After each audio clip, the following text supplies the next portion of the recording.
Oh. Welcome back. Come on in, hobby room's open. Got the chair right this time. So I got started on these handles a little bit, and you guys were there, you just don't remember it, believe me. I started having a few frustrations. So I shut the camera off, almost messed up the handle blinks. Not sure yet that I didn't, so we may be starting over on these, but I've got them wriggled on here for now, and we'll get after it. Thanks for coming back. This will be the last of this knife anyway. We'll surely make more. I got to get back to that water pump here pretty quick though. Need to make sure we got that going before the water is out of the ditch, or why'd we do it, right? So anyway, I'll shut you off. I'll get the grinder set up. I'm gonna have to put my mask on because I don't want to be breathing in all those wood fines. So it won't be a whole lot of talking. I may just go ahead and do voiceover or put some music behind it because it's super hot in here and I'd like to run the AC. And it's just gonna be a lot of grinding. So we'll try to make this one short and sweet. Just remember, even though you don't remember you were here for the first part of the video, you enjoyed it ever so much. And I didn't cuss or anything like that. I wouldn't do that, would I? No. Yeah. All right. Thanks for coming.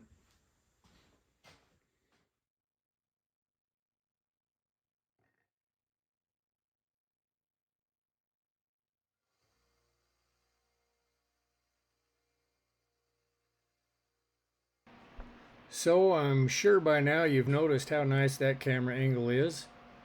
Super good view of my wrist and my elbow.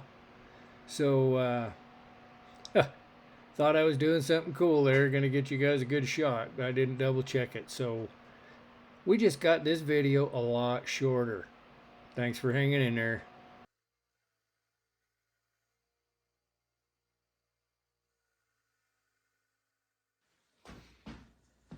Okie dokie. So that was a quick little burn in there. I haven't ever tried it this way. This is a different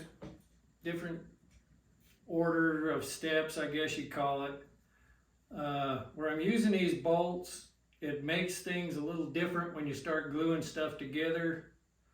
This is only the second knife I've done this on. The first one was a resto that I did on a machete for a guy.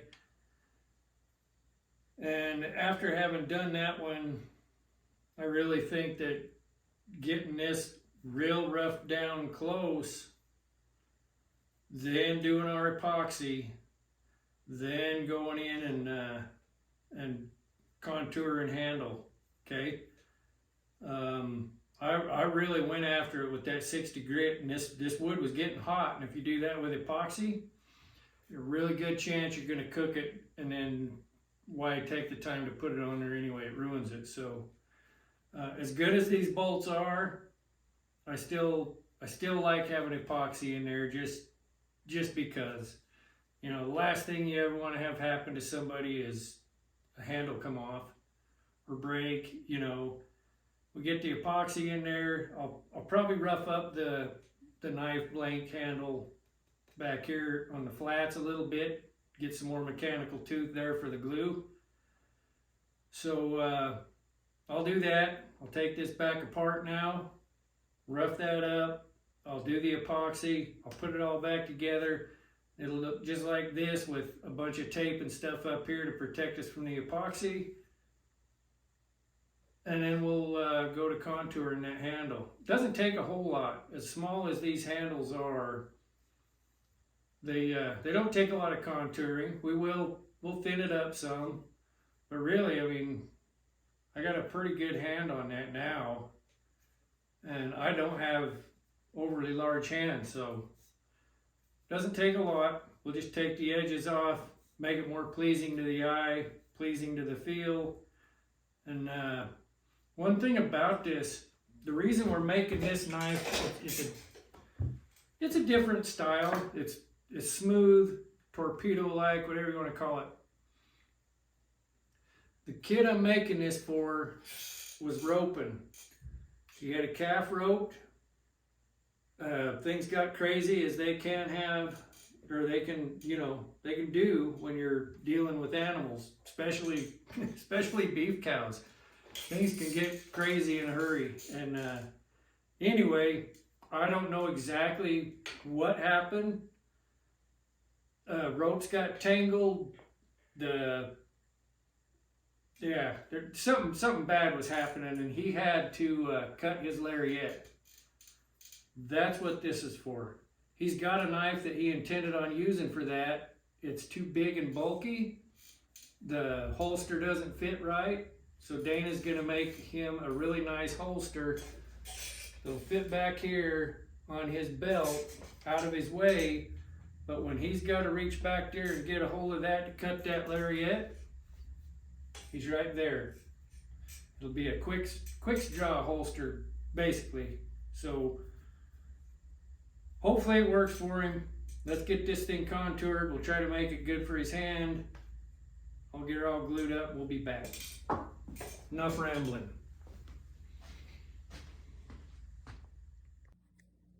Okay, we're out here in the chainsaw working area because I got the AC in there cooling off, and I'm tired of fighting trying to be heard over the AC, and I don't want to keep shutting it off and turning it on, killing the AC. So here's where we're at. We got the handles all glued up. That's got to be one of the cleanest gluing jobs I've ever done, so it'll probably fall apart. These guys are epoxied in there. Besides being tight, they are epoxied. I don't think their intention is to have you sand these and contour these into the handle, but I'm going to do that anyway because I think it's going to give us a much better feel. I don't want any edges, any sharp edges on those conical shaped heads, digging into your hand. So that's where we're at. I'll go in and get set up, and we'll just do a video with no sound again. And this time I'll put the camera where you can actually see what I'm doing and not just see my stupid hands in the way. That was not a good camera angle on the original block down on this. So we'll go ahead and get set up, get going.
Okay, we're back out in the hot shop.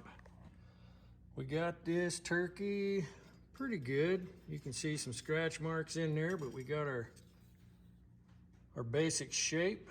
I think we're pretty even on both sides. We got the spine of the blade nice and shiny.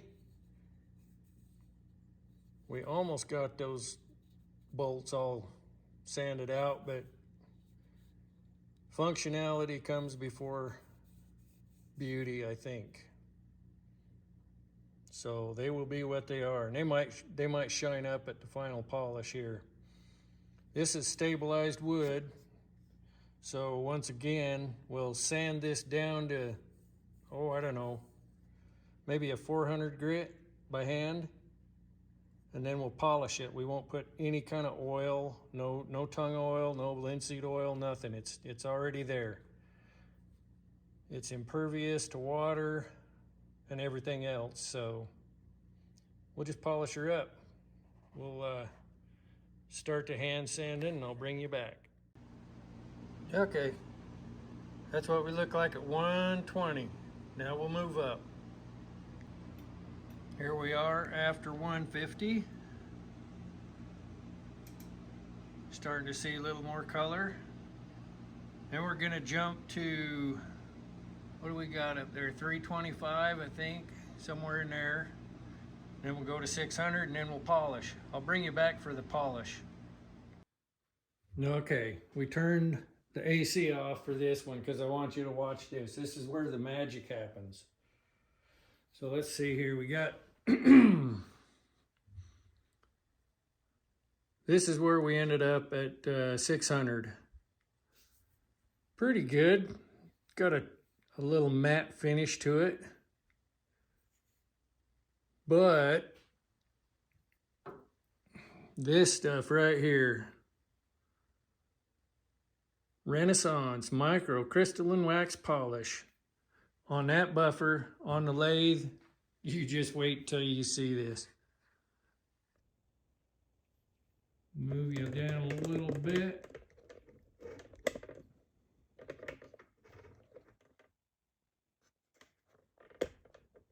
Whoa, there we go.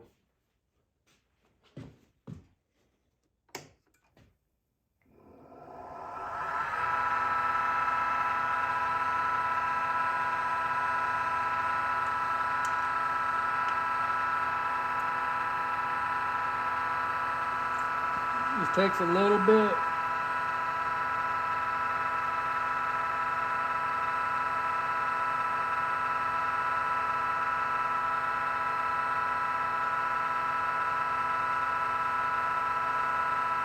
All right, remember that's what we look like.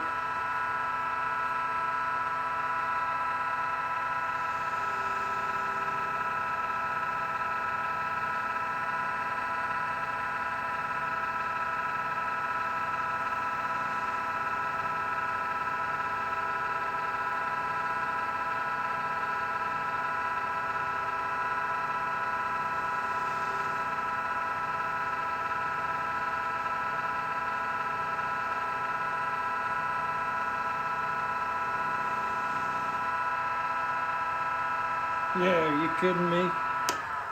See how fast that was? You take your time sanding, and you get that to there. Look at that. And we'll buff that off with a clean rag. But that is amazing. Look at the difference. Let's do the other side some.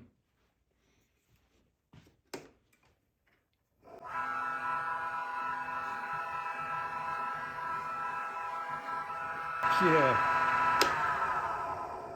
I love working with stabilized wood. Look at that. Where's my other hand at? There we go.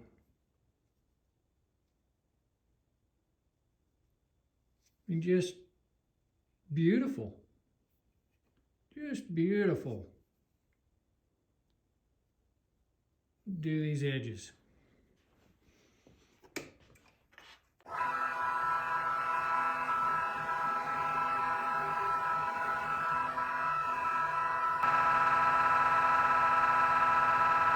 Yeah.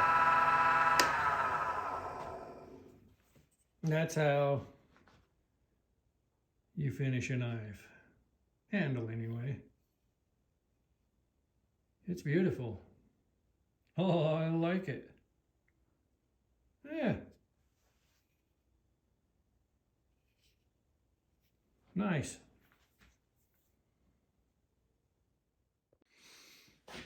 Okay, well, let's see what we got left under this tape. Hopefully we didn't mar it up any. If we did, we'll just have to clean it up, but we'd rather not have to do that again. Where's an end? I need an end. There we go. Oh, I hate having stuff stuck on my fingers. I could never be a baker because I hate kneading dough. I helped Mom when I was a kid. I get that dough on me and pretty quick I'm just ready to start throwing stuff. I hate it. I just can't stand having stuff stuck on me.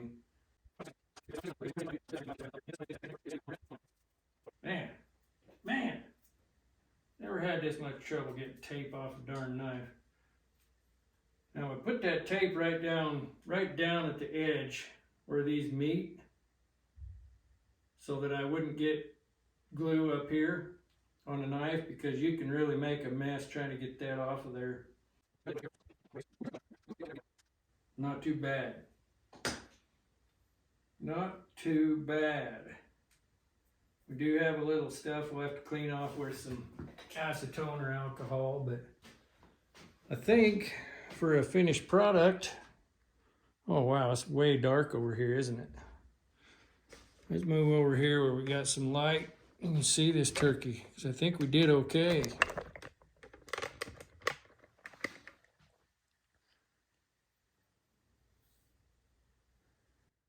Yeah, I like it. I like it. That's not doing it justice. Let's find a better light. My goodness. Think in a shop where you did things, you'd have good light. There we go. That's a little better. I do like that ebony. It turned out nice. You see those lines there?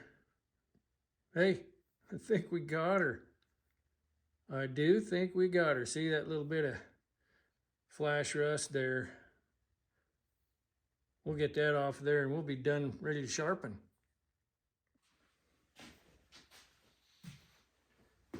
So there you have it.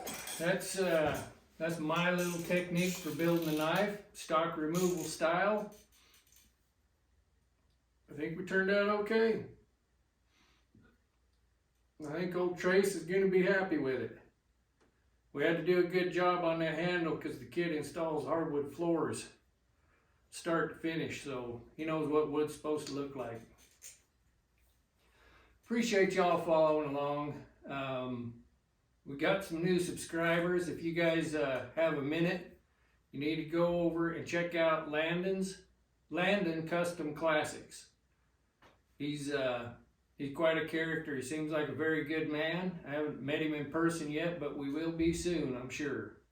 He just lives about 15 miles down the road from me, so he's shouted me out a bunch of times, and so I'm going to try to return the favor. I'll put a link to his channel down in the description. You guys need to go over and see Mike. He's a good guy. He's a mad genius at times, I think, but that's a good thing to be. So, hey, knife's done. You guys remember to click that like button. We'll do the YouTuber thing. Click the like button, subscribe, hit the notification bell. Do kind things to everybody you run into. Hold that door open, buy the guy behind you lunch or drink, whatever, you know. Pass it forward, pay it forward, and go out and get you some.